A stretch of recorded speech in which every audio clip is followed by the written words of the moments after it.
They called me deadweight until I left, and the room was empty. At dinner one night, my dad cleared his throat the way he does when he's rehearsed a speech in his head. He pushed his plate aside, folded his hands, and said, "Starting next month, you'll pay rent if you want to stay here." I froze. My fork hovered mid-air, a piece of chicken going cold. I was 24, still living in the house I'd grown up in, the house where my mom's handwriting was still scrawled on the inside of the pantry door. Rent from my own father. Before I could find words, Brenda, my stepmother, leaned back in her chair, with that practiced sigh she used whenever she thought she was teaching me a lesson. "Maybe it'll finally teach you some respect," she said, eyes glittering with triumph. Respect. That word hit like a slap. I've been swallowing her barbs for years, but hearing it now, like I was some unruly tenant instead of a son, was different. I didn't argue. I just stared at my plate because if I opened my mouth, I wasn't sure if it would be words or a scream that came out. The demand for rent wasn't just about money. It was a declaration, a shifting of power. The moment I realized the house I'd always called home had quietly turned into enemy territory. But to understand how it got to that point, I need to take you back. When I was 15, my biological mom died in a car accident. Some guy ran a red light on her drive home from the hospital where she worked double shifts as a nurse. One second, she was alive. The next, my world collapsed. She'd been the heart of everything our house, our traditions, the way Dad and I connected. Without her, the rooms felt hollow. For 2 years, it was just Dad and me orbiting around each other like lost satellites. We weren't okay, but we were trying. Then, when I was 17, Dad met Brenda. She was 36 with a sad story for every occasion, and just enough charm to make Dad feel like a savior. She worked part-time at a nail salon, drove an old Honda with a dented bumper, and lived in a studio apartment she made sound like a cage. "No one's ever really taken care of me," she would say, eyes glistening just enough for Dad to reach for his wallet, his time, his heart. I should have seen the warning signs. But I was young and desperate to see Dad smile again. Within 6 months, they were engaged. By 8, married. I told myself he deserved happiness and maybe Brenda was just blunt, not cruel. That was my mistake. The day she moved into our house, I felt it shift. This was the home where Mom had chosen every color, every picture, every flower in the garden. Brenda took one slow look around and said, "This wallpaper is outdated. We'll modernize." At first, it sounded harmless. Who doesn't update a home? But within weeks, the photos of Mom vanished from the mantle, the quilt she'd made disappeared from the couch. The rose bushes she planted were pulled up. "It's healthier not to dwell on the past," Brenda would say to Dad, her voice syrupy but firm. He repeated her words back to me like scripture. "We need to move forward." I wanted to scream that moving forward didn't mean erasing the woman who built us. But grief makes cowards out of people. Dad was so afraid of loneliness that he mistook control for care.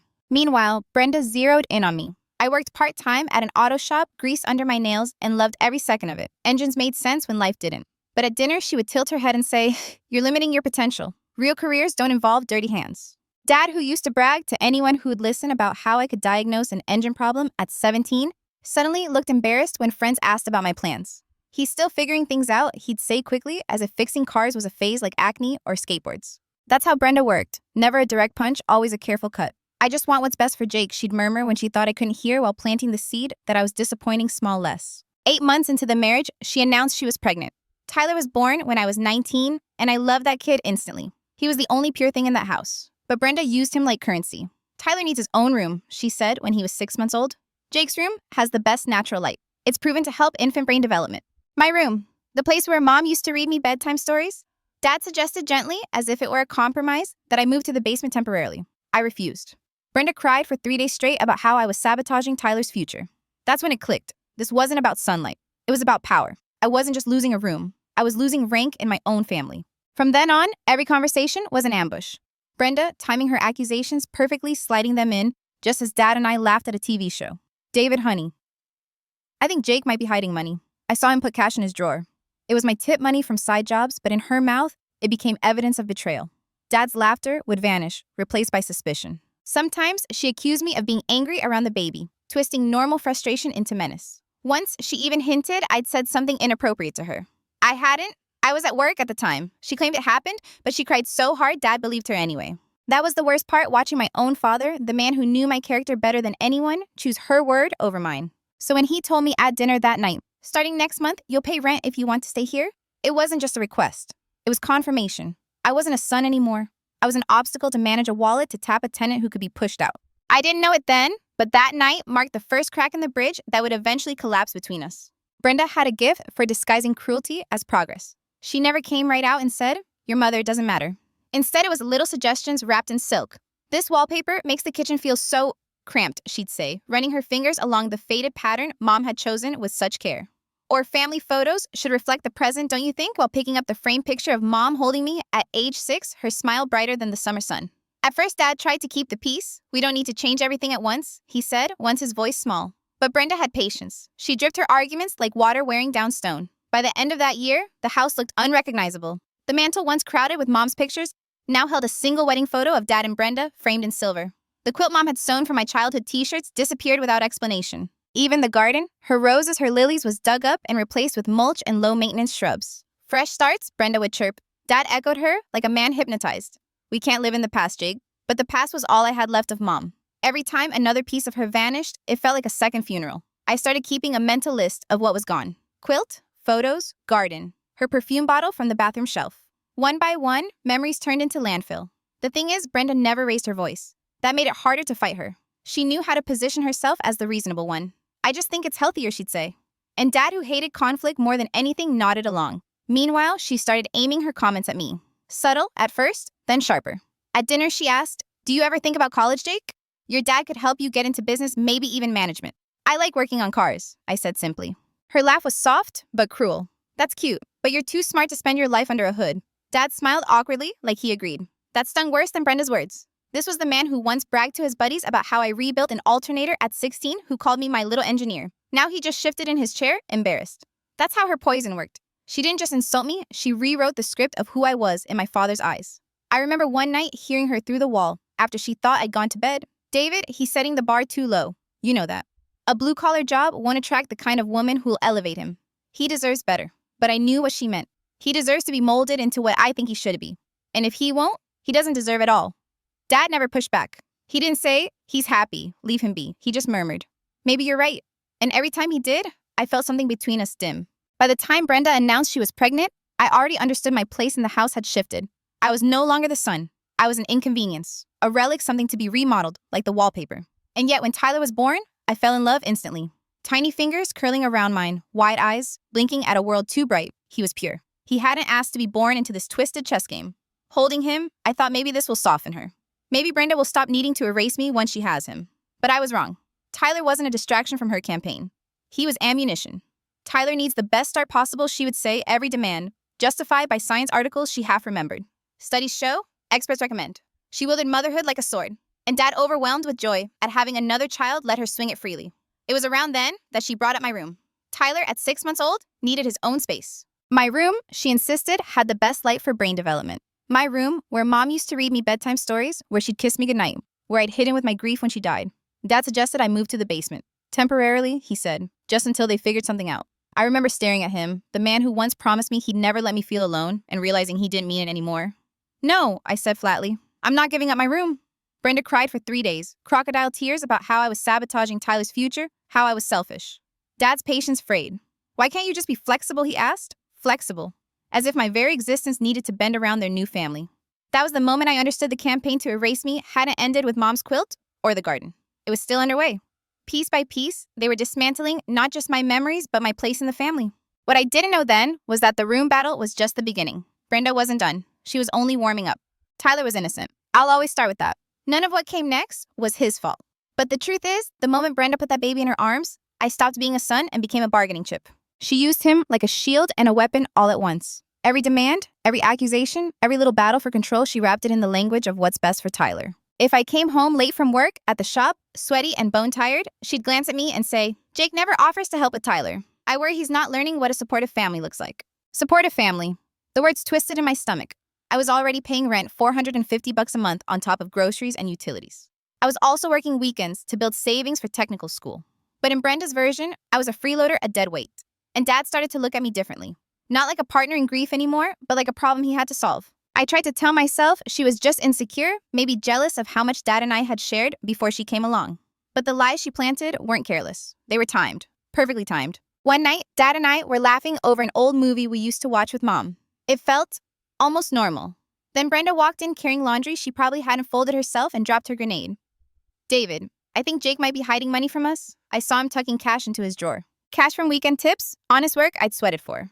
But by the time I opened my mouth, the mood had already shifted. Dad's smile faded, suspicion flickering in his eyes. That was Brenda's real skill. She didn't just accuse me. She infected the space between us.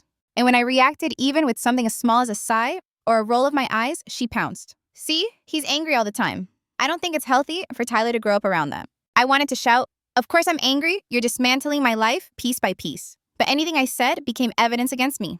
It escalated one night when she crossed a line I didn't even think she'd dare. She told Dad I'd made an inappropriate comment to her while he was at work. I was horrified.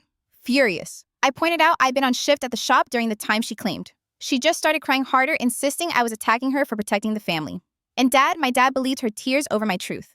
That was when I realized something vital: I could never win a direct fight against Brenda. The house wasn't mine anymore, and the referee had already chosen a side. Meanwhile, Tyler grew. He turned 1.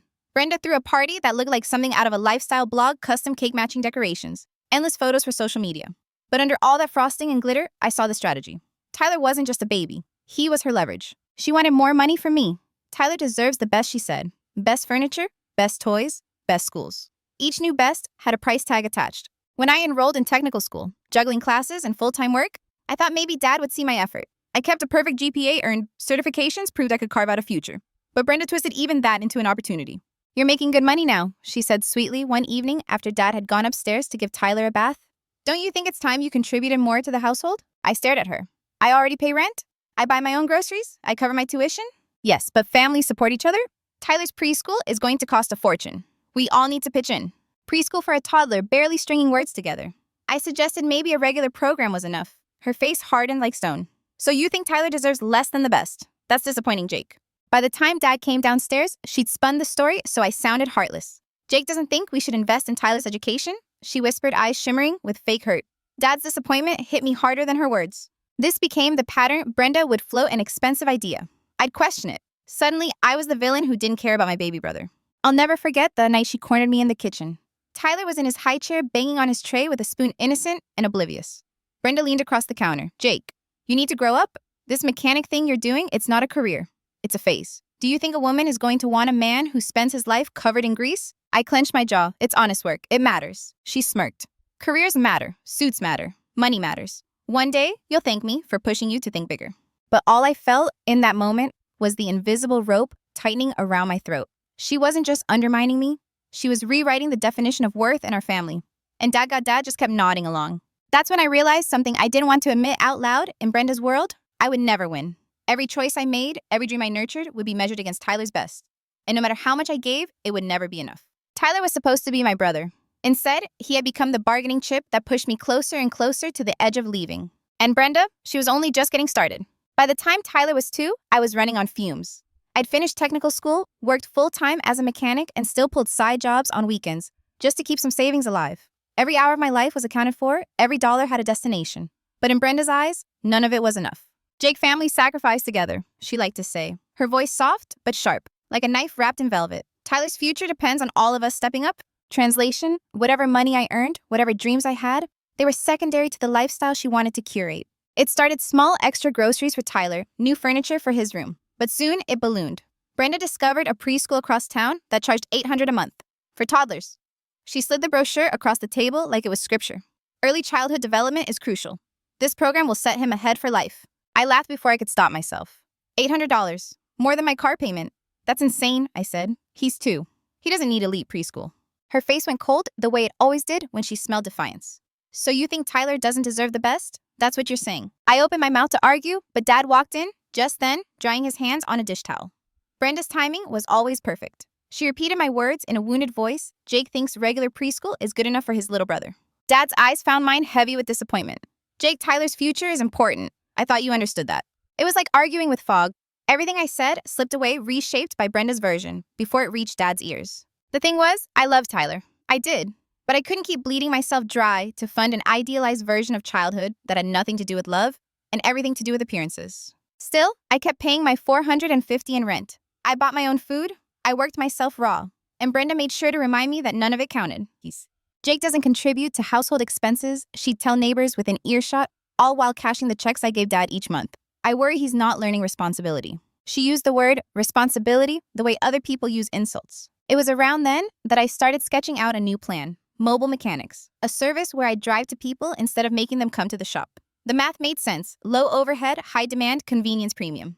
I researched Van's equipment insurance. I even started drafting a business plan. I thought naively that maybe Dad would be proud. Maybe he'd see that I was trying to build something real, something mine. When I finally shared it with them, at dinner Dad leaned forward, curiosity flickering. But before he could say anything, Brenda swooped in. That sounds risky. What if a customer sues you?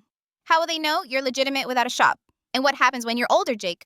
You won't be crawling under cars forever. I tried to explain I'd already thought about liability insurance licensing long-term growth. She waved me off with a laugh. Honestly, it just sounds like you're avoiding a real career. David has connections in business. He could help you get into sales or management. That's where the future is. I shook my head. I don't want sales. I like working on cars. Her eyes narrowed as if I confessed to a crime. But what kind of woman wants to marry a man who peaked as a mechanic? Dad nodded quietly, like her words had already become his. That stung worse than the insult itself. I went back to my room that night, my sanctuary of stubbornness, and stared at the wall. Mom's voice came back to me from years ago, do what you love, Jakey. The rest will follow. I clung to that memory like a lifeline. But Brenda wasn't finished. She never was. One Tuesday night, she dropped the real bombshell. Tyler was about to start kindergarten, and Brenda had a new brochure in her manicured hands. St. Matthew's Academy, private, $18,000 a year. She set it down in front of me like she was sliding over a contract. We were hoping you'd help, she said. Maybe $400 a month to start. I felt my pulse in my throat. On top of the rent? Of course, she said smoothly. You already live here. It's only fair. Fair? That word again, twisted into a leash. Dad cleared his throat, avoiding my eyes. Jake, education is an investment. It'll set him up for life. I stared at them both at the glossy photo of smiling kids in uniforms and understood exactly what this was. Not a request, not a conversation, an ultimatum in disguise. That night, lying awake in the room they'd tried to take from me, I finally admitted the truth. Nothing I gave would ever be enough. Rent, groceries, babysitting, side jobs, grades, it didn't matter. In their eyes, I was always falling short. And now they weren't just reaching for my money, they were reaching for my future, for the business I was building, for the dream that was the only thing keeping me sane. I realized something terrifying and liberating all at once. If I stayed, I'd drown.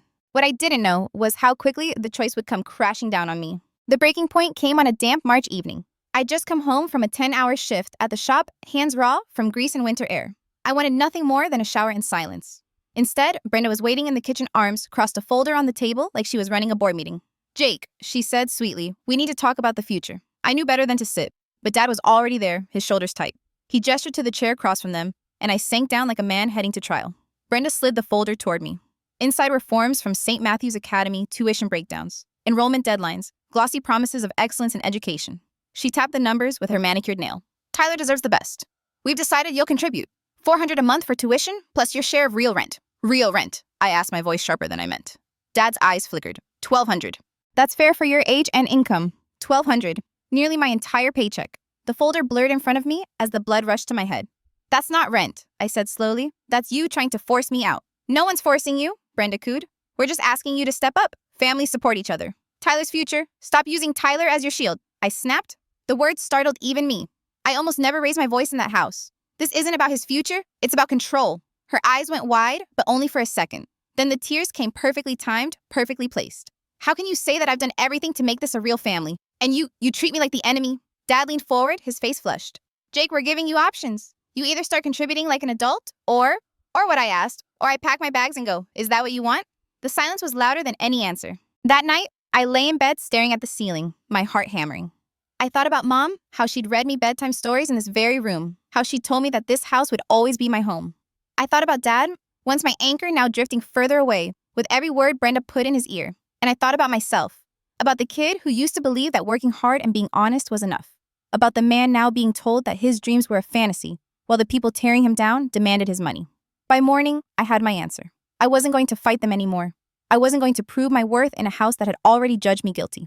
I started planning my escape. It wasn't dramatic, no slammed doors, no screaming matches, just quiet steps. I found a studio apartment across town, small but clean, with rent I could afford. I opened a new bank account one Dad couldn't touch. I began moving my belongings out box by box, telling them I was donating old things so they wouldn't notice. Every day felt like walking a tightrope pretending to belong while already halfway gone. 2 weeks later, I left the key on the kitchen counter and closed the door behind me. No note, no goodbye, just silence.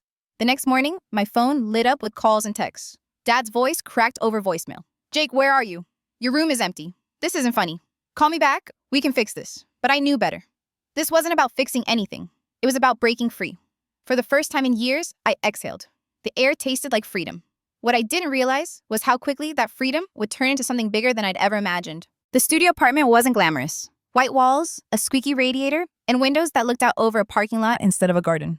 But when I unlocked the door for the first time, carrying the last of my boxes, it felt like a palace.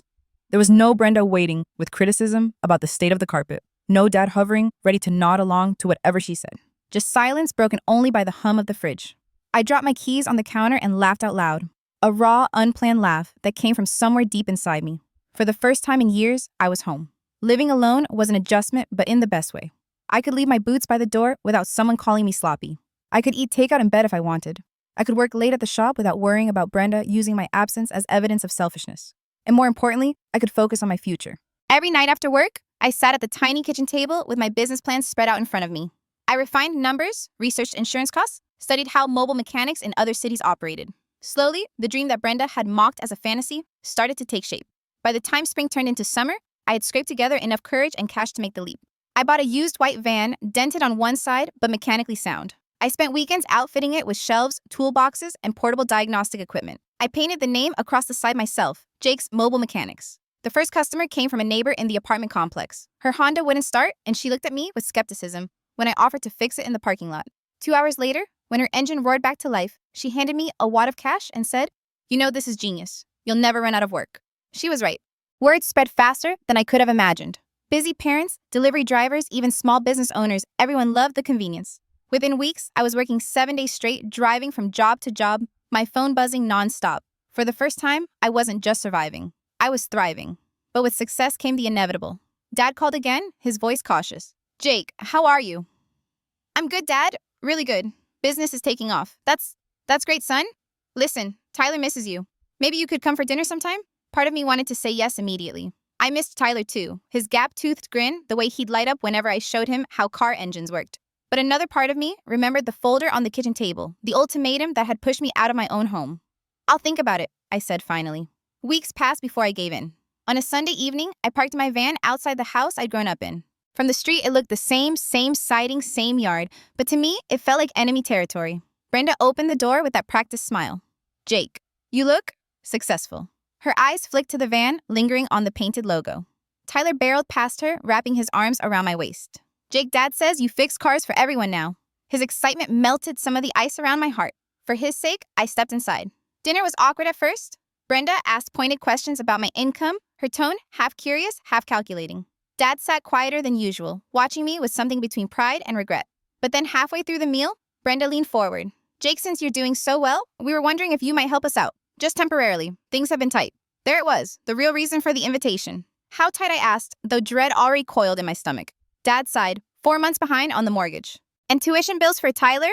Brenda interrupted, her voice syrupy. "Your family, Jake, and family helps each other. Tyler needs stability. Don't you want to help your little brother?" The manipulation was so naked, so familiar, that I almost laughed. Instead, I sat back and smiled politely. "Let me think about it," I said. Brenda's relief was instant. "Of course, take your time. We knew we could count on you." But as I drove back to my apartment that night, Tyler's hug still warm around my waist, I knew my answer. They hadn't invited me back because they missed me. They hadn't apologized for the years of insults or the ultimatum that pushed me out.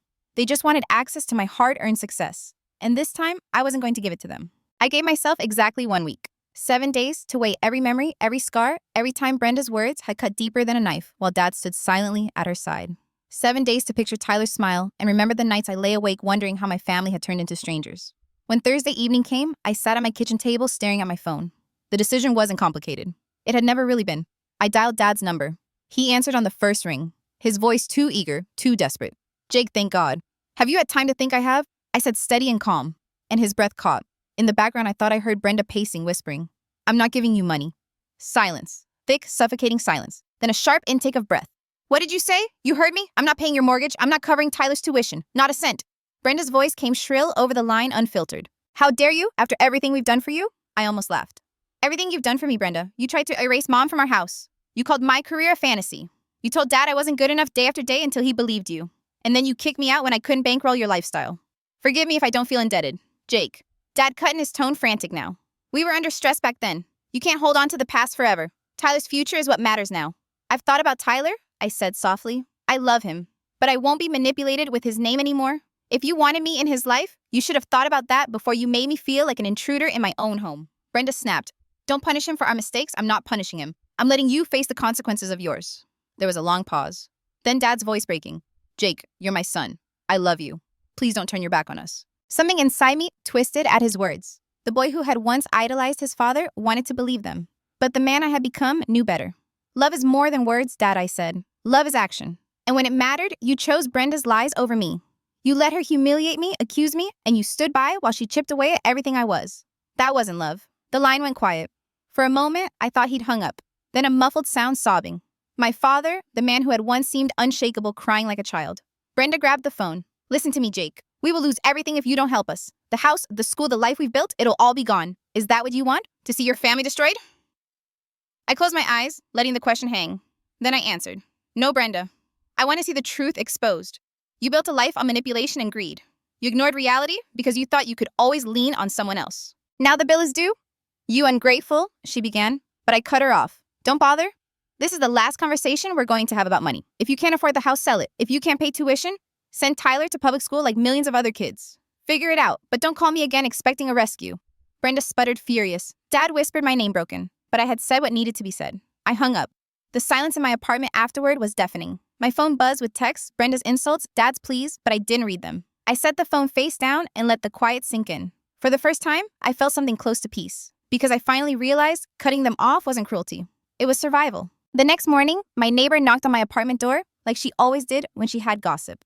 Mrs. Harris lived 2 doors down, retired sharp-eyed, and plugged into every neighborhood rumor mill. Big moving truck at your dad's house this morning? She said without preamble, slipping into my kitchen like she owned it. Not a rental professionals. Looked like they were clearing out for good. My chest tightened, but I stayed quiet waiting. They're headed to that apartment complex near the mall, the one with the tiny balconies. She shook her head clearly, enjoying the drama. I heard Brenda was crying in the front yard yesterday, screaming about how this wasn't supposed to happen. People saw the whole thing. I poured her coffee and hid a smile. The irony was too sharp. Brenda, who had sneered at small people with small lives, was now living exactly the life she mocked. For the next few weeks, updates trickled in like clockwork. Dad had taken a second job working evenings at a big box store. Brenda had picked up full-time hours at a nail salon across town. Their fancy cars were gone, replaced by a cheap economy sedan. They were living paycheck to paycheck, and for the first time, they couldn't hide it. Tyler, though, he was the one I worried about. Mrs. Harris told me he looked confused but resilient, already adjusting to public school. He's making friends fast, she said. Kids are tougher than we give them credit for. That gave me some comfort. Meanwhile, my business kept growing. Jake's Mobile Mechanics was thriving with 3 vans on the road and a steady list of corporate contracts. I was working 12-hour days, but the exhaustion felt good-earned. Every check I deposited, every van I added, felt like proof that Brenda's sneers had been wrong all along. Then one afternoon, as I was finishing an oil change in a corporate parking lot, my phone buzzed. It was Dad. I let it go to voicemail. Later, curiosity won out. His voice cracked through the speaker. Jake, it's me. Things are hard. Brenda's struggling. Tyler keeps asking about you. Please just come by. Not for money, just for dinner, please. I played the message twice. A younger version of me might have melted at the sound of him begging, but the man I had become heard something else pattern. Always reaching out when they were desperate, always pulling me back into the cycle. I didn't call back. The gossip machine filled in the blanks. Their new apartment had paper-thin walls. Brenda complained constantly about noisy neighbors, but no one sympathized. The old friends who used to sip wine at their dinner parties weren't visiting anymore. Their social circle had collapsed as quickly as their finances. And me, I was building something real. At night, I sometimes thought about Tyler. His smile, his innocent questions. He didn't deserve the chaos. But then I'd remind myself I couldn't save him by sacrificing myself. I had to break the cycle. One evening, I stopped by the old neighborhood for a repair job. As I worked, I saw Brenda through the window of their new apartment, hair unkempt, pacing while shouting into her phone. Dad appeared behind her shoulders, slumped, carrying takeout bags instead of grocery sacks. The sight should have brought me satisfaction, and in a way, it did. But more than that, it brought clarity. This was who they were when no one bailed them out. This was what life looked like without me propping it up. It wasn't my burden anymore. That night, as I locked up the van, I whispered to myself, I chose freedom. And I meant it. It was a Saturday morning when the knock came. I wasn't expecting anyone, and when I opened the door, the sight stopped me cold. Tyler stood there clutching a Lego box, his eyes wide and hopeful. Behind him, Dad shifted awkwardly, and Brenda hovered a few feet back, arms folded tightly like she was trying to hold herself together. Jake Tyler burst forward, hugging my legs before I could react. Can I come in? My throat tightened. Of course, buddy. I stepped aside and he darted past me, setting the Lego box on my coffee table. Dad cleared his throat. We thought maybe we could all talk. No pressure. I looked at him, then at Brenda. She avoided my eyes, staring instead at the floor, her jaw tight. For a moment, I almost slammed the door. But Tyler was already in my living room, flipping through the Lego instructions like he owned the place. 10 minutes, I said flatly. They sat on my worn couch while I leaned against the counter. The distance wasn't just physical. It was years of resentment made visible. Dad started. Jake, I know things have been broken, but we miss you. Tyler misses you. Can't we try again? I raised an eyebrow. Try again. Like when you told me I wasn't welcome unless I paid $1 and $200 rent. Or when Brenda called my career a fantasy. Which version of try again are we talking about? Brenda flinched. For once, she didn't have a sharp comeback. Instead, her voice came out quieter than I'd ever heard it. We were wrong. The words hung in the air. Dad nodded, eyes glistening. We made mistakes. Big ones. And we've paid for them. The house is gone. The money's gone. All that's left is us. And Tyler deserves a family that's not torn apart. I studied them. Part of me wanted to laugh at the sudden humility, but another part, smaller, stubborn, ached. Why now, I asked. Because we can't keep living like this, Brenda said. And because, her voice cracked. Because you were right. About all of it. Tyler looked up, sensing the tension. Jake, can we build this? Please. He held up the Lego box. I sat down beside him, snapping the first two pieces together just to steady my hands. We can build this, buddy. The room was quiet, except for the sound of plastic bricks clicking together. Dad leaned forward. Jake, I don't expect you to forgive us overnight, but will you give us another chance? Just a chance to be in your life again? I met his gaze, and for the first time in years, I didn't see the man who abandoned me to Brenda's poison. I saw a father who was finally maybe realizing what he'd lost. But forgiveness isn't a gift you hand out like candy. It's earned piece by piece. I'll think about it, I said. Brenda exhaled sharply, like she'd been holding her breath for hours. But inside, I knew the truth. This wasn't about rebuilding for me. It was about boundaries. And I wasn't about to lower them again, not even for family. The Legos were finished before the conversation was. Tyler held up the spaceship, proudly grinning from ear to ear. For him, the world was simple. You build, you laugh, you love. No betrayal, no bitterness, no manipulation. For me, the pieces on that table were more than plastic. They were a reminder of how fragile things become when trust is broken. Dad cleared his throat. Jake, we'd like to do this more often. Dinners, visits, rebuild what we lost. I put a hand on Tyler's shoulder, gently moving the Lego set aside. Dad, let's stop pretending we're just one dinner away from fixing years of damage. His face fell. I know it won't be easy, but no, I cut in. It won't be possible. Not the way you're imagining. I can't erase the things that were said. I can't forget how easily you chose Brenda's lies over me. And I sure as hell can't live like I'm waiting for the next betrayal. Brenda leaned forward, tears brimming. We were scared. We thought we were doing what was best. I know I went too far, but you didn't go too far, I said coldly. You went exactly where you wanted to go. You pushed me out until I left. And when I started succeeding suddenly, I was worth talking to again. That's not family, that's convenience. The silence was heavy, suffocating. Tyler looked between us, confusion clouding his little face. Dad tried again, voice cracking. Then what do you want? Jake, tell us, what's the condition for us to make things right? I leaned back, folding my arms. You want conditions. Here they are. First, no more money talk, ever. You don't call me for handouts. You don't hint about tuition, mortgages, or bills. Second, respect my work. Don't call it a fantasy. Don't compare it to corporate jobs. Don't diminish what I built with my own hands. And third, I paused, locking eyes with Brenda. You don't get to manipulate me anymore. Not through guilt, not through Tyler, not through crocodile tears. You want a relationship. It's on my terms, not yours. Brenda looked stunned, like no one had ever spoken to her that way. Dad swallowed hard, and if we can't follow those conditions, I stood. Then this is goodbye for good. The weight of my words hung in the air like a blade. Tyler hugged me tightly, his small arms squeezing my waist. You'll still see me, right, Jake? I crouched down, meeting his eyes. Always, buddy. I'll always be here for you. And I meant it. My relationship with Dad and Brenda was fractured, maybe beyond repair. But Tyler was innocent. I wasn't going to punish him for their mistakes. As they left, Brenda whispered, You'll regret shutting us out. I didn't flinch. No, Brenda. I regret letting you in for so long. The door clicked shut behind them, and for the first time I felt the boundary solidify inside me. Not a wall built from anger, but from clarity. Family wasn't about blood. It was about choice, respect, and trust. And sometimes, the most loving thing you can do is close the door on those who never valued you until they needed you. Thanks for watching to the end. If this story hit home, please like, subscribe, and share your take in the comments. What would you have done?